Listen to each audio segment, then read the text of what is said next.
Bonjour à tous, ici Brasier, nous nous retrouvons sur Terra Invicta, nous faisons une campagne avec l'Académie en mode difficile.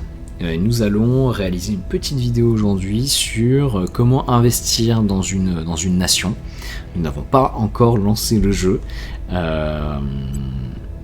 et je vais commencer par faire 2 campagnes publiques au Canada, histoire d'augmenter un petit peu l'opinion publique en ma faveur, et puis juste après on prendra des points de contrôle. At your service. Ah, j'ai une chance sur 2. Ok, on va essayer ça. On va essayer ça. De manière générale, je recommande d'éviter les missions qui ont moins de 70 à 80% de succès. Bon, là, c'est qui tout double avec Raola. Et on lance le jeu. Alors, l'humanité unie. La réalisation que nous ne sommes pas la seule espèce intelligente de l'univers provoque, chez beaucoup, un changement de la façon dont ils considèrent leurs voisins humains. L'espoir de réussir à oublier notre don pour s'entre-déchirer et à faire face à l'arrivée des extraterrestres d'une seule voix croît. On va essayer de mettre nos différences de côté et d'avancer unis.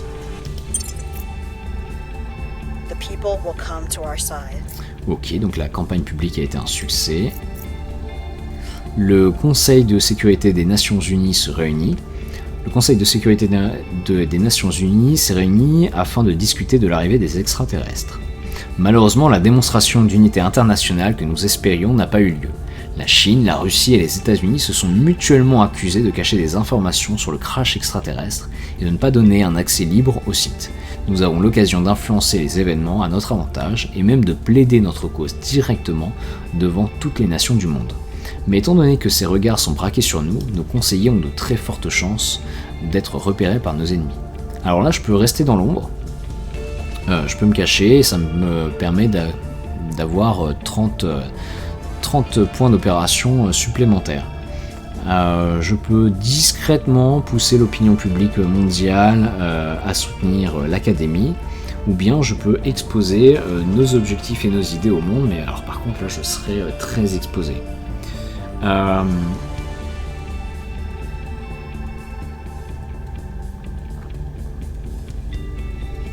C'est une bonne question, Moi je vais rester dans l'ombre. They are not life forms or xenosapiens. They are demons incarnate. They and the traitors who support them will face our judgment. Ok, donc là on a une première faction qui a exposé ses plans pour l'humanité, et en l'occurrence elle s'appelle l'Humanité, Humanity First en anglais, donc c'est un petit peu comme America First. Nous avons constaté l'existence de la faction l'Humanité. Cette faction abrite en ses rangs toute la xénophobie présente sur Terre. Ses adeptes n'ont de cesse de fulminer contre l'arrivée des extraterrestres et ont même menacé les humains qui souhaitaient trouver un moyen de communiquer avec eux, donc entre autres nous. Ce ne sont pas des formes de vie ou des xénosapiens, ce sont des démons. Nous les jugerons, eux et les traîtres qui les soutiennent. Et donc c'est Hans Castillo, donc c'est lui, colonel de l'Humanité, je pense qu'il doit être colombien ou vénézuélien. Our only hope is to understand what the aliens want with us and determine how to satisfy them without losing our independence. Donc on a le protectorat également qui a exposé ses objectifs. Donc c'est un petit peu leur but à eux, c'est de se soumettre et d'établir une sorte de régime de Vichy sur Terre. C'est vraiment la pire des factions. Enfin la pire des factions, c'est pas la plus dangereuse, mais en termes d'idéologie et de moralité, et de développement à long terme de l'humanité, c'est la pire. Nous avons constaté l'existence de la faction le Protectorat. Les dirigeants de cette organisation pensent que l'arrivée clandestine des extraterrestres prouve qu'ils représentent une menace. Cependant, ils ont également conclu que l'humanité n'était pas en mesure de combattre une espèce capable de traverser des distances interstellaires. Bref, en gros, ce sont des lâches. Nous ne pouvons pas prendre part à une guerre qui mènerait à notre extinction. Notre seul espoir est de comprendre ce que les extraterrestres attendent de nous et de déterminer comment les satisfaire sans perdre notre indépendance. Kiran Banerjee, commissariat du Protectorat. It has always been true that we must leave the cradle if our species is to survive. If these aliens are indeed hostile, The time to go is now. Et donc on a une troisième faction qui a dévoilé ses plans. Donc c'est le projet Exode. C'est ceux qui veulent partir vers une nouvelle étoile. Nous avons constaté l'existence de la faction le projet Exode. Cette organisation repose sur un groupe de manias de la technologie qui finançait déjà l'exploration spatiale avant l'arrivée des extraterrestres. Maintenant que tout le monde sait que le voyage interstellaire est possible, ils concentrent leurs efforts sur l'organisation d'une expédition au-delà du système solaire. Et leur but c'est de faire un petit peu une sorte d'arche de Noé. Nous avons toujours su que nous devrions quitter notre berceau si nous voulons que notre espèce survive. Si ces extraterrestres sont en effet hostiles, il est temps pour nous de partir. Khalid Ashkar, directeur du projet Exode. Ok, donc on peut constituer une équipe de gestion. Nous pouvons maintenant recruter l'équipe de gestion de notre faction. Puisque nous accélérerons les opérations de l'académie, nous devons sélectionner une équipe de gestion interne afin de superviser notre activité. Nous avons le choix entre plusieurs spécialités. Quel type de personnel souhaitez-vous privilégier ? Donc on peut choisir d'utiliser des lobbyistes et des influenceurs, ce qui fait plus 3 d'influence. J'en produis déjà 52 par mois, c'est bidon. Je peux avoir des scientifiques et des ingénieurs, ça peut m'intéresser. Ça me permet de produire plus 15 de sciences immédiatement, ce qui est un bon tiers. Ce qui est bien en début de jeu, mais très rapidement ça va devenir assez inutile. Je peux prendre des officiers et des opérateurs, ce qui va me donner 50 points de commando. Bon, je viens de récupérer avec l'autre événement, c'est pas forcément très utile.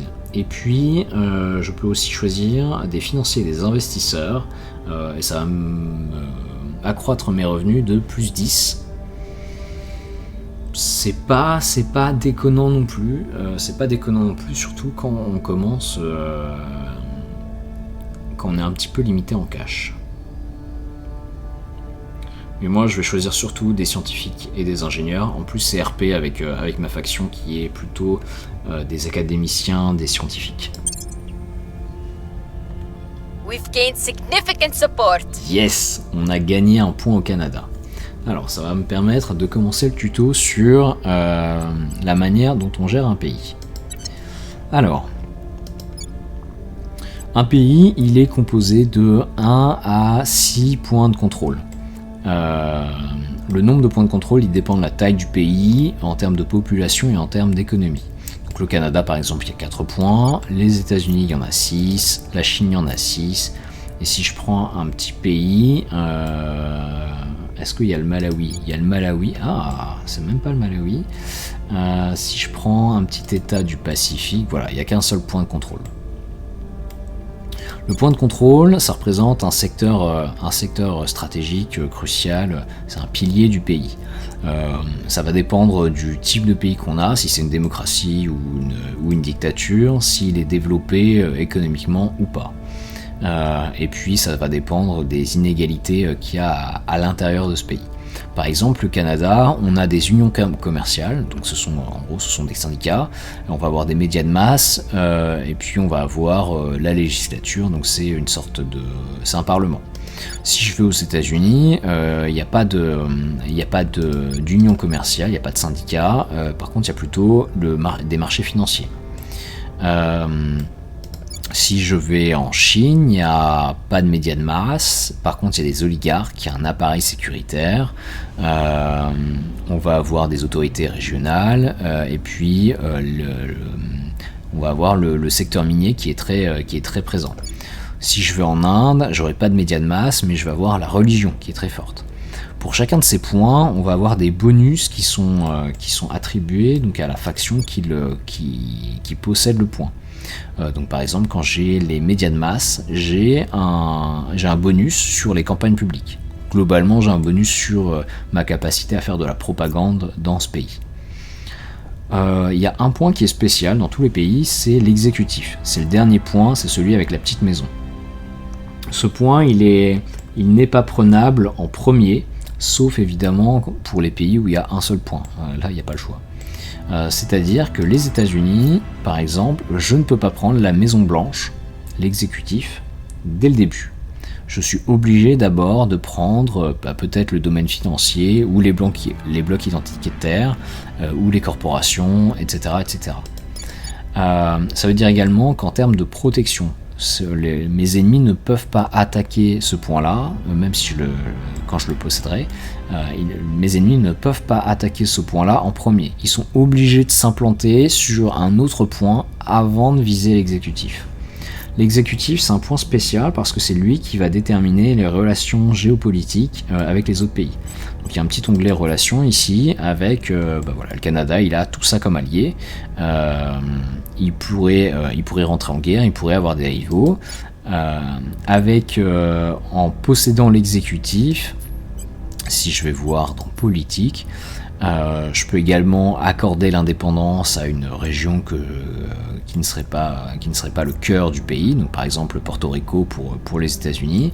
Pour la France, par exemple, on pourrait accorder l'indépendance à la Nouvelle-Calédonie, ou bien, si j'étais le Canada, je pourrais accorder l'indépendance au Québec. Et inversement, je peux également unifier des pays entre eux. Alors, initialement, il y a peu de pays qui peuvent s'unifier, c'est plutôt les pays de l'Union Européenne qui peuvent se transformer en superpuissance, mais on aura des projets plus tard dans le jeu pour petit à petit créer des nations à partir donc de voisins régionaux qu'il faudra rechercher. On peut démanteler des armées, les armées sont un petit peu coûteuses, et puis ça permet également de pacifier une nation. On peut désarmer le stock nucléaire, donc j'y reviendrai. Et puis il y a des tempos, il y a des délais pour changer les relations entre les pays. L'idée, c'est que deux alliés aujourd'hui ne peuvent pas être en guerre demain. Voilà, il faut attendre quand même quelques semaines, il faut faire évoluer les relations internationales. À chaque point de contrôle donc, que l'on possède, il peut y avoir une ou plusieurs armées. Donc pour le Canada, il n'y a aucune armée, donc c'est pas le cas. Mais pour les États-Unis, par exemple, pour chaque point de contrôle, il y a une armée. C'est l'espèce de petite étoile jaune avec l'hexagone vert. On a des nations, par exemple la France, où il y a une seule armée, d'accord, et qui de base est attribuée en premier au pouvoir exécutif.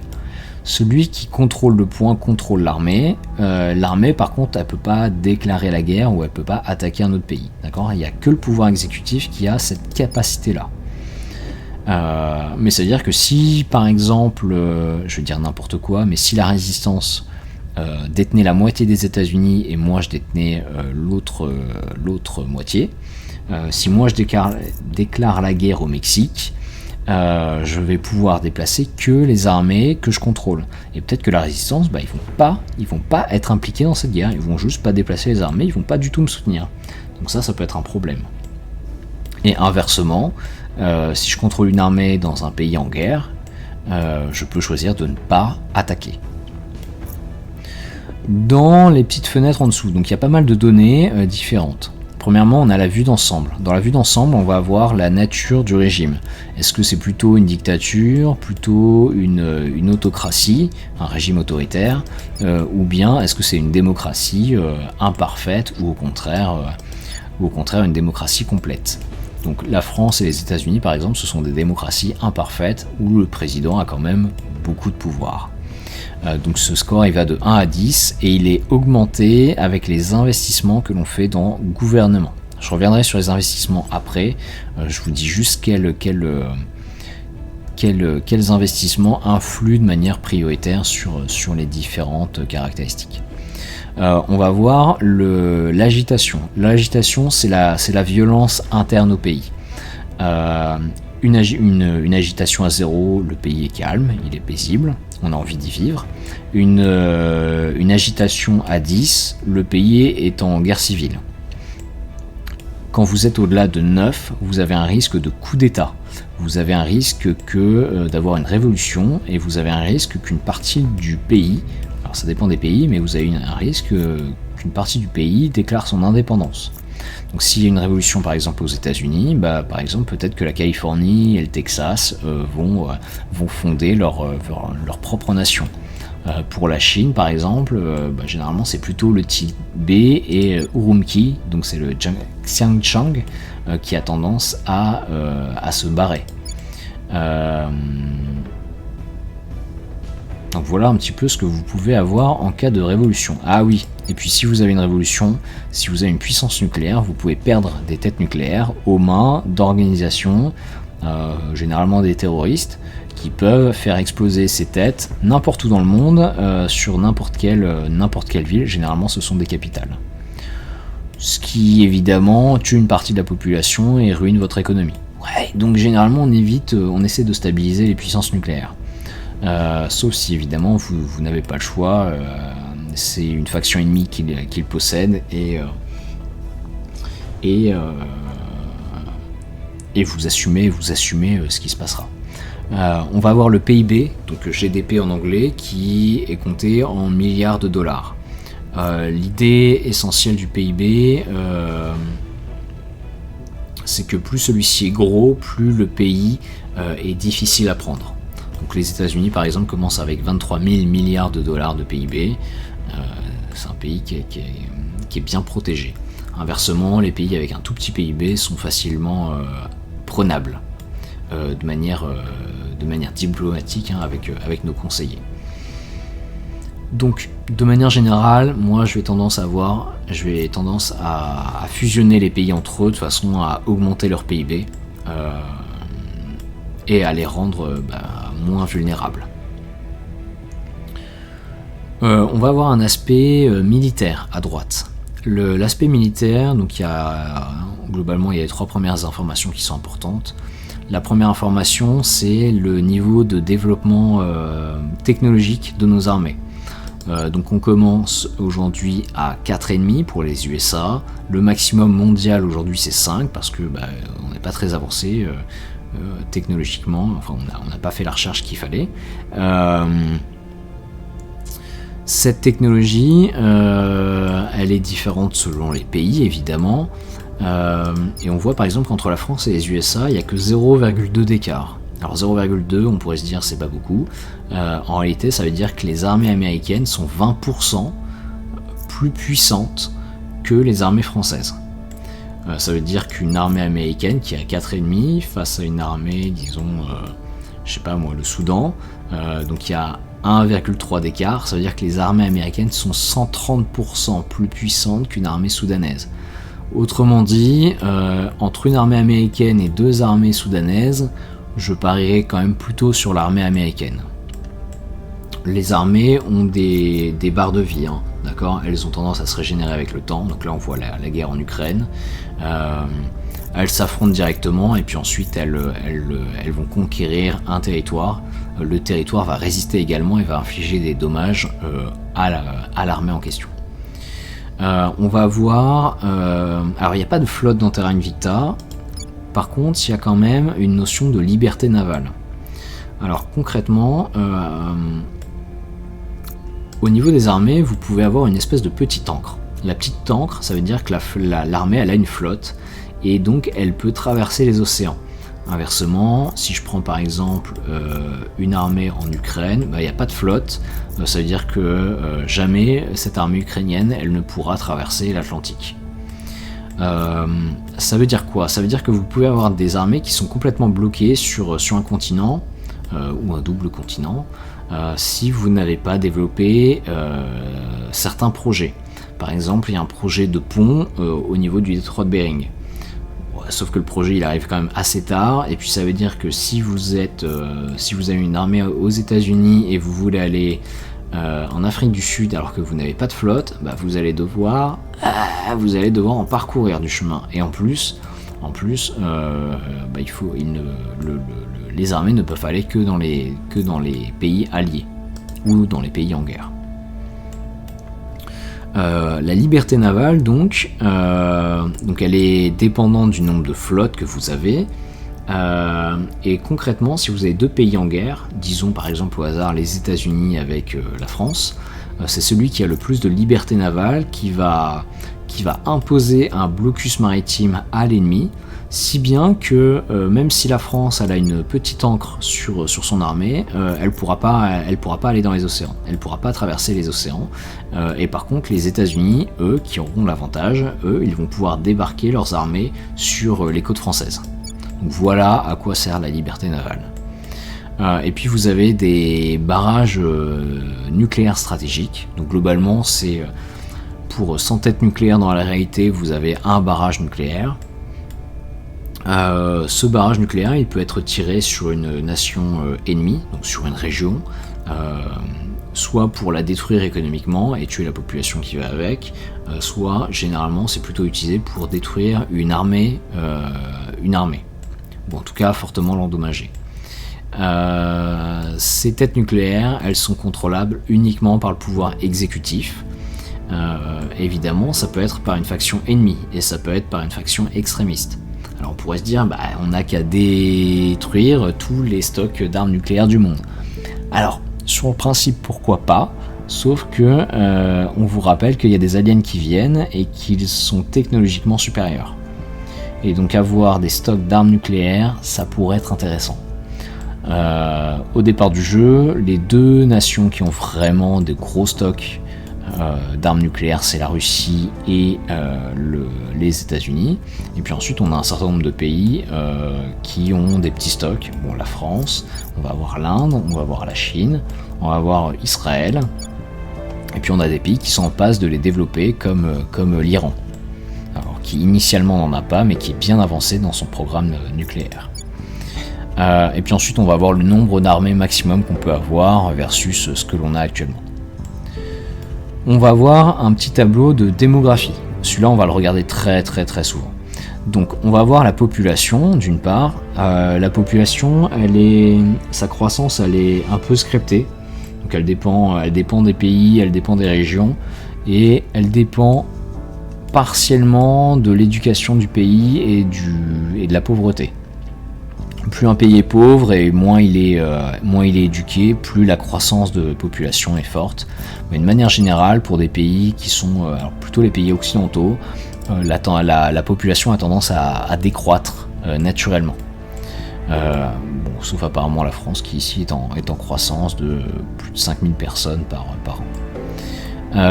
On va avoir le PIB par habitant. Donc ça, c'est un petit peu le score de richesse. Donc c'est tout simplement le PIB divisé par la population. Ça, c'est un indicateur phare. Pour les pays qui sont à plus de 50 000, globalement, c'est des pays qu'on va pouvoir tondre, qu'on va pouvoir utiliser pour développer pas l'économie justement, plutôt la propulsion, donc le nombre de fusées, ou plutôt investir massivement dans les armées. Des pays qui sont intermédiaires, comme le Canada ou la France. Voilà, là, on va essayer de privilégier, on va essayer de les développer un petit peu économiquement, mais vraiment un chouïa. Et puis, on va plutôt essayer de développer également l'éducation, d'accord, pour avoir davantage de recherche. Et puis, les pays qui sont vraiment à la ramasse, alors, bon, je parle même pas de l'Afrique, mais des pays comme l'Inde, par exemple, ou la Chine, initialement, on va plutôt essayer de les développer économiquement, et puis en parallèle ou dans un second temps, essayer de booster ou de résoudre les problèmes internes qu'ont ces pays, soit en termes d'inégalité, soit en termes d'éducation. On va avoir un score d'inégalité. Globalement, plus ce score est haut, plus dans le pays vous avez un petit nombre de riches qui récupèrent en fait globalement toute la richesse du pays, et vous avez beaucoup de pauvres. Ce score 4, c'est beaucoup, d'accord, c'est pas comme les autres trucs où 10 c'est beaucoup et puis 0 c'est faible. Non, là 4 c'est déjà énorme. Et ça a un impact sur la cohésion du pays, et puis il me semble que ça a également un impact sur la violence politique. Pas du tout. Ça a un impact uniquement sur la cohésion. Ok, donc 4 c'est beaucoup. Généralement il faut descendre en dessous de 3. Entre 2 et 3, disons que c'est un état... C'est un état un petit peu à la française. Les Français deviennent de plus en plus inégaux. Mais voilà, entre 2 et 3, c'est pas mal. En dessous de 2, il faut considérer que vous êtes dans une économie socialiste. Et puis en dessous de 1, on va dire que c'est vraiment full communisme. Au-delà de 4, c'est un capitalisme débridé. Donc il faut soigner ces pays-là. on va voir un score de cohésion. Alors la cohésion, il y a deux chiffres qui sont importants. Premièrement, il y a celui qui est affiché ici, donc là on a 2,1, et puis en bas de l'infobulle, on a une valeur calculée qui est de 0,42. Si rien n'est fait sur la cohésion, elle va naturellement décroître vers 0,42. La cohésion, elle va de 0 à 10. 0, les gens sont très individualistes. 10, les gens pensent de manière homogène. Alors c'est pas l'opinion envers les factions, c'est plutôt ils ont tendance à travailler, ils sont solidaires, ils travaillent ensemble. Donc la Scandinavie par exemple, ils sont très homogènes, alors que les États-Unis, ils sont très sectaires, voire carrément presque fracturés. Le meilleur score, c'est 5. Quand vous êtes à 5, vous avez un bonus de croissance qui est optimal. L'idée c'est quoi ? Pour qu'une société elle soit florissante, pour qu'il y ait des entrepreneurs en fait, vous avez besoin de gens qui soient capables de travailler ensemble, mais également des gens qui soient capables de se débrouiller par eux-mêmes et de penser, d'être des libres penseurs, des gens entreprenants au moins. Et donc il vous faut un statut intermédiaire. Donc 5 c'est vraiment le meilleur, c'est comme ça que les équations qui gouvernent le jeu sont scriptées. Une autre petite particularité, c'est si la cohésion descend en dessous de 1, donc là on est à 2,1 avec les États-Unis, mais si je vais voir... non, ça devrait aller. Si je descends en dessous de 1, l'agitation interne du pays commence à monter très très vite. Et je vous rappelle, au-delà de 9, c'est un risque de révolution.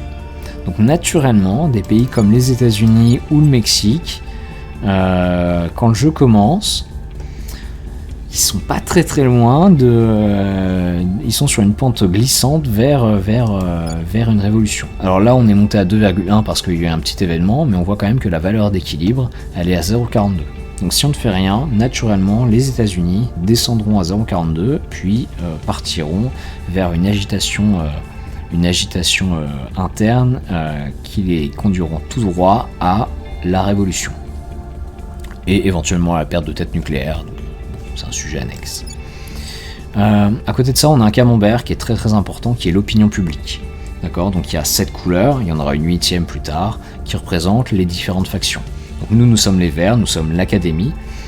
Plus une nation est dans une couleur particulière, disons par exemple si elle est complètement verte, plus la faction correspondante va avoir de bonus pour réaliser des missions dedans.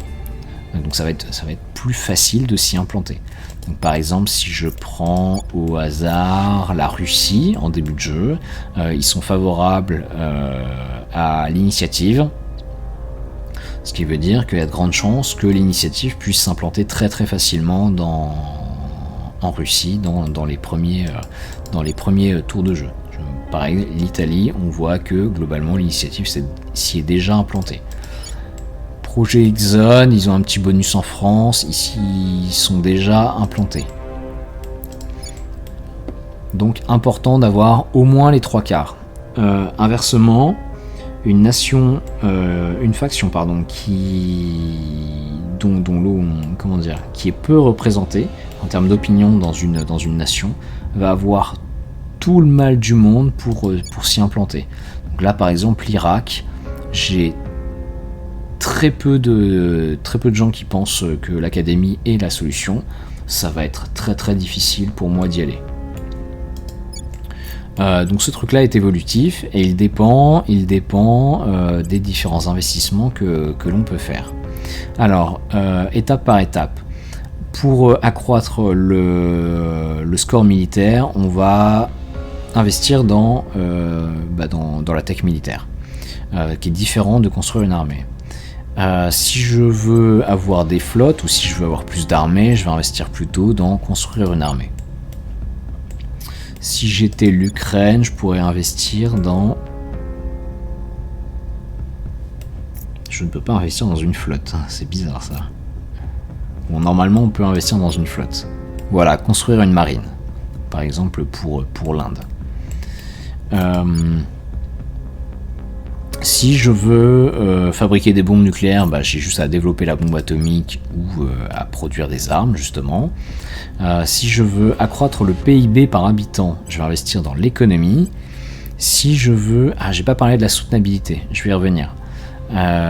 Si je veux avancer, avancer, oui, dans l'éducation, je vais investir dans le savoir.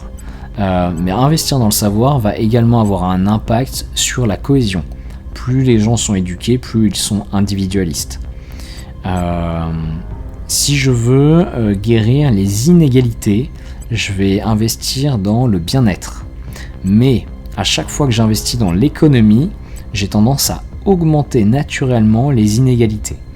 Et il me semble que si j'investis dans butin c'est du pillage, hein, on pille l'économie purement et simplement. Je dégrade également, j'augmente également les inégalités. Globalement, les riches prennent l'argent aux pauvres. La cohésion, donc comme j'ai dit, le savoir permet de faire baisser ce score, et l'unité, la propagande, permet de faire monter ce score. Voilà, et puis il y a un certain nombre d'autres facteurs qui jouent sur la cohésion, comme on voit la population, la répartition géographique de la population, donc ça on peut pas jouer.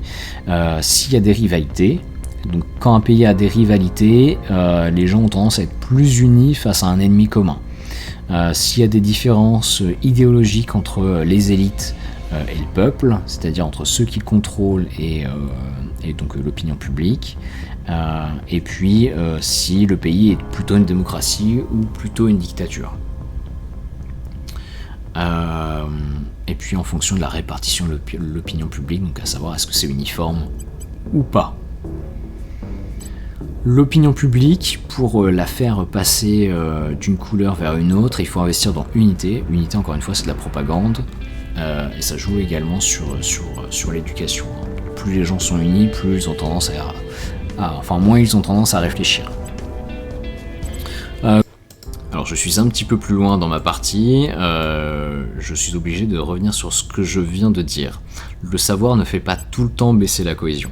Le savoir rapproche la cohésion de la valeur médiane qui est 5. C'est-à-dire que dans une société très homogène, comme la Suède par exemple ou la Finlande, qui sont au-delà de 5, compléter l'investissement dans le savoir fait baisser en effet cette valeur de cohésion. Par contre, dans des sociétés comme les États-Unis, qui sont fragmentées, compléter le savoir fait monter la cohésion de la même manière que l'unité fait monter la cohésion. L'unité a l'avantage par contre d'augmenter l'opinion publique en notre faveur, mais l'unité décroît l'éducation. Enfin, l'unité est moins efficace dans des sociétés qui sont plus démocratiques ou dans des sociétés éduquées, tout simplement parce que c'est plus facile de faire de la propagande quand les gens sont stupides ou sont dans un régime totalitaire. Dernièrement, l'oppression. L'oppression fait baisser la cohésion, mais uniquement si le score de démocratie est supérieur à 5. Donc si j'utilisais oppression là maintenant dans les États-Unis, je ferais baisser la cohésion. Par contre, si je l'utilisais en Chine, donc il y a un gouvernement qui est à 1,5, je ne ferais pas baisser la cohésion. Gouvernement permet de monter le score de gouvernement, c'est quelque chose d'assez passif, donc généralement on évite d'investir dessus s'il y a d'autres choses à faire. C'est un peu une compétence de support. C'est bien pour les pays riches qui sont déjà partiellement soignés. Et puis on n'a pas parlé de l'environnement. Alors dans Terra Invicta, toute croissance économique et même le fait d'avoir des pays qui sont en train de fonctionner produit chaque mois des gaz à effet de serre. Ces gaz à effet de serre, ils viennent amplifier le réchauffement climatique. Le réchauffement climatique, autour de 2040, ça commence à être un problème, dans le sens où ça va ravager les économies, déjà en partant de l'équateur, jusque globalement le milieu des États-Unis et le milieu de l'Europe. ça va ravager le PIB. D'accord. Donc, moins de PIB, c'est moins de capacité à se défendre et moins de capacité à investir dans la science ou dans l'armée. Donc, trop croître en début de jeu, ça peut avoir un impact très négatif sur la deuxième partie du jeu. Et donc pour ça, on va essayer de verdir petit à petit l'économie en jouant sur donc, le score de durabilité ou de soutenabilité. Au départ, on commence... alors on peut descendre à 0, ça peut monter jusqu'à 10, mais il y a quand même des limites qui vont dépendre des technologies que l'on va développer. À chaque fois qu'on va développer des technologies qui sont liées à des énergies propres, à la fusion nucléaire ou des technologies environnementales, on va pouvoir augmenter le score minimum que l'on peut atteindre. Donc là, pour l'instant, on peut monter jusqu'à un score de 3,18, pas plus. Et donc le max évidemment est à 10. À 10, on commence à enlever des gaz à effet de serre de l'atmosphère et donc petit à petit on va être capable de soigner le climat. Ce score il avance très très lentement au départ, disons jusqu'à 3 à 4 et puis ensuite ça monte de manière exponentielle. Donc ouais, c'est toujours important, c'est important d'y penser dès le début du jeu. Moi généralement j'ai toujours au moins un point de contrôle, même dans les... Alors, au moins pour la Chine et les États-Unis, et puis peut-être pas immédiatement pour l'Inde, mais quand même assez rapidement, qui vont être dévolus, ou dévolus, à guérir l'environnement.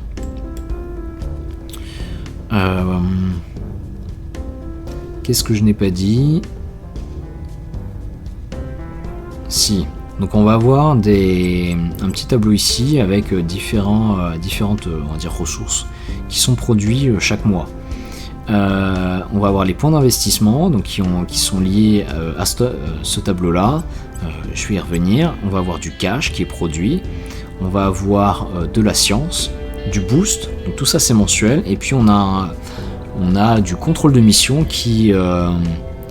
lui c'est un stock, hein, c'est pas un flux, donc c'est pas je gagne 6 par mois, c'est j'en aurai 6 points barres si je contrôle les États-Unis. Ces valeurs elles sont divisées par le nombre de points de contrôle que je possède. Donc j'ai un point de contrôle au Canada, donc j'obtiens un quart de tout ça. Ces points d'investissement là, ce 3,6, il tombe dans cette colonne là. D'accord, et qui va être investi différemment, donc je peux choisir les investissements un petit peu comme je peux choisir les investissements au niveau de la recherche. Donc c'est en part relative, ce qui veut dire que si j'ai un seul point, ça représente 100%, si j'ai 2 points, chacun représente 50%, et si j'en ai 4, chacun représente 25%.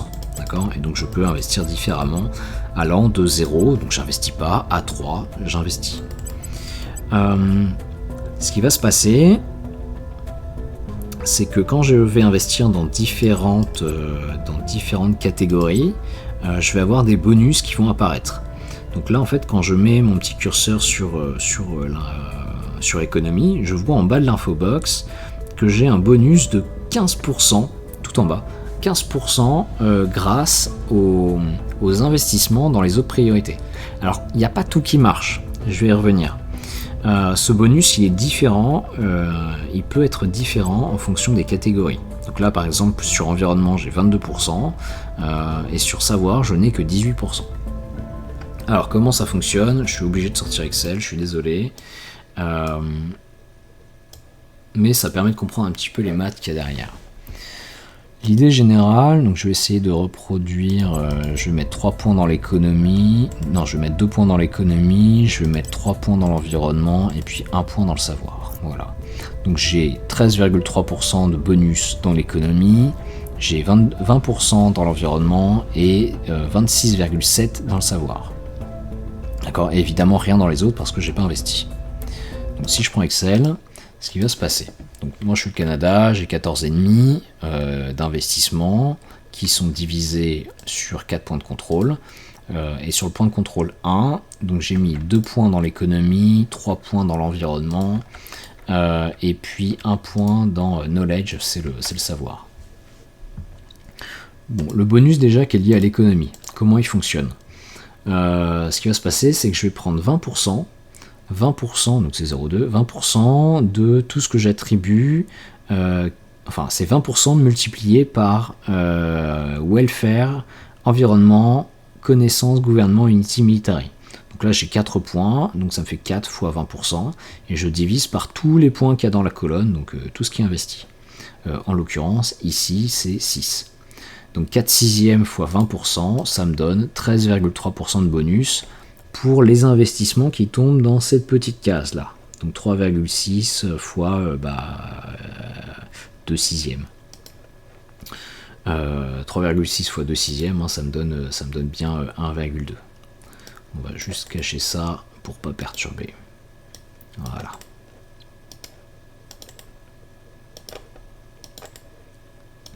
Masquer, masquer, masquer. Bon, là, à la limite, on s'en fout un peu. On s'en fout un peu de tout ça. Voilà.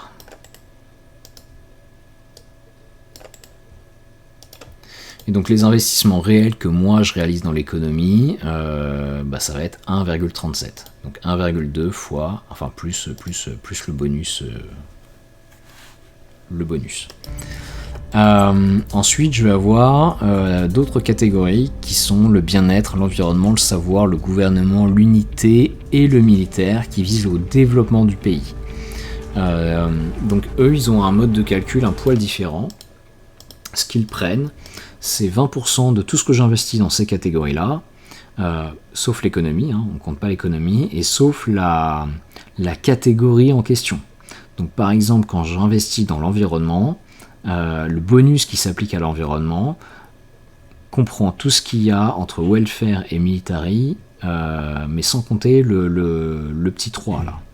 Donc je vais avoir 20 fois, 1, 20 fois 1, moins le 3, plus 50% du nombre de points que je mets dans l'économie. Donc l'économie, c'est vraiment un bonus qui est extrêmement important. Ce qui veut dire quoi? Ce qui veut dire que là, en bonus, je vais avoir 20% plus 100%, et le tout divisé par le nombre de points qu'il y a toujours dans la colonne, donc en l'occurrence c'est 6. Ce qui me donne 120% divisé par 6, ça me donne bien 20%. Pour la connaissance, du coup, si je recommence, j'ai 20% fois 3, pas le 1, 20% fois 3, ça me fait 60%, plus 100% grâce aux investissements dans l'économie. Divisé toujours par 6, il y a 6 points. Et ça me donne 26,7 points de bonus. Alors évidemment, le bonus il est plus grand, sauf que les investissements qui tombent dans la connaissance, dans le savoir, il y a qu'un sixième et il n'y en a pas 3. Donc les investissements finaux sont plus faibles. Et donc ça permet d'avoir globalement deux types de stratégies d'investissement assez extrêmes. La première stratégie, c'est d'investir pour les pays pauvres massivement dans l'économie pour qu'ils décollent. Bon, alors généralement, il n'y a pas 6 points de contrôle. Massivement dans l'économie pour qu'ils décollent, et puis on va mettre un petit peu dans la connaissance, un petit peu dans l'unité pour question de propagande, un peu dans welfare, donc lutter contre les inégalités, donc ça c'est juste pour éviter que le pays parte en couille, et puis on peut remettre encore un petit peu soit dans la connaissance, soit dans l'unité. Voilà, en fonction de si vous êtes un pays plutôt homogène et que vous voulez avoir des gens plus individualistes, ou inversement si vous partez de gens très individualistes que vous voulez lier entre eux. Donc première stratégie d'investissement, et puis deuxième stratégie d'investissement, on va plutôt investir très très peu dans l'économie. Donc là typiquement c'est ce que je vais faire pour le Canada, pour la France. C'est des pays qui ont au moins 40 à 50 000 $ par habitant. Et là, je vais plutôt investir dans welfare, donc c'est le bien-être, dans l'environnement, dans la connaissance, et puis dans l'unité.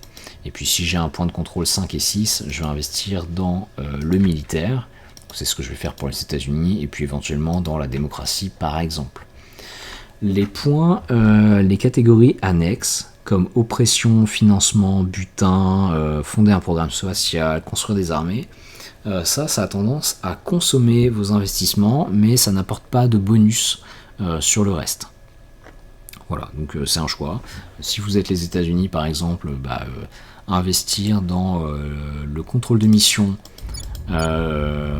c'est plutôt bien, ou dans la production de fusées. C'est vraiment à ça que va servir cette nation, en tout cas au début du jeu. On pourrait également fabriquer des armées pour conquérir le monde entier, mais le but ça va pas être de développer leur économie. Les gens sont en fait suffisamment riches en début du jeu, on va plutôt essayer de les tondre. Et donc moi pour le Canada, je vais investir 1 point dans l'économie, et en début de jeu, en tout cas comme je suis en train de prendre la nation, je vais investir dans l'unité, à fond dans la propagande. L'idée c'est que la part verte, elle augmente le plus rapidement possible. Ça va faciliter toutes les missions de mes conseillers. Et puis dernier point, les points d'investissement, donc qui sont ici, sont consommés par les armées. Donc chaque armée consomme 0,5 points, donc ce qui vient amoindrir ma capacité à développer le pays. Une armée qui est déployée consomme 0,5 points supplémentaires, donc on monte à 1, et puis une armée qui a une flotte consomme encore 0,5 points supplémentaires. Donc une armée totalement déployée avec une flotte consomme 1,5. Une armée au repos avec une flotte donc consomme seulement 1, et puis une armée qui n'est pas déployée et sans flotte consomme 0,5. Comment on sait qu'une armée est déployée? Ici on voit qu'elle a une région d'origine, donc ici c'est Seattle, et puis on voit là où elle est déployée, donc ici en l'occurrence c'est Seattle, elle est au repos. Mais je dois avoir certaines armées qui sont actuellement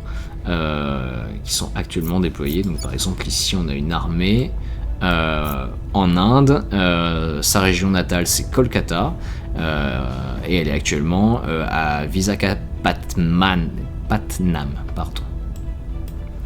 Donc ça c'est les priorités. Donc politique on en a parlé. Les régions, on a des différentes régions qui sont soit qui appartiennent au Canada, soit que le Canada pourrait essayer d'attraper, de conquérir, sur lequel il a une certaine légitimité.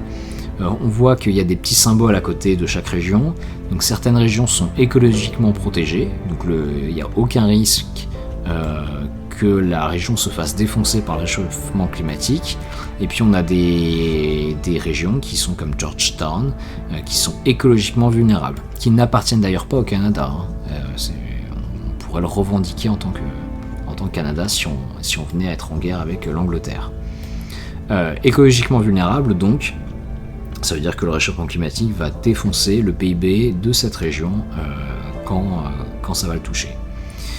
Donc on a des régions qui sont colonisées, on a des régions qui sont pétrolières ou minières, et surtout on a des régions qui sont accidentées.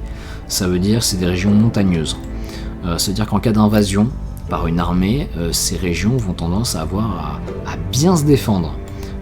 C'est un peu le cas de l'Afghanistan par exemple. Les armées modernes, elles se cassent les dents sur ce type de région.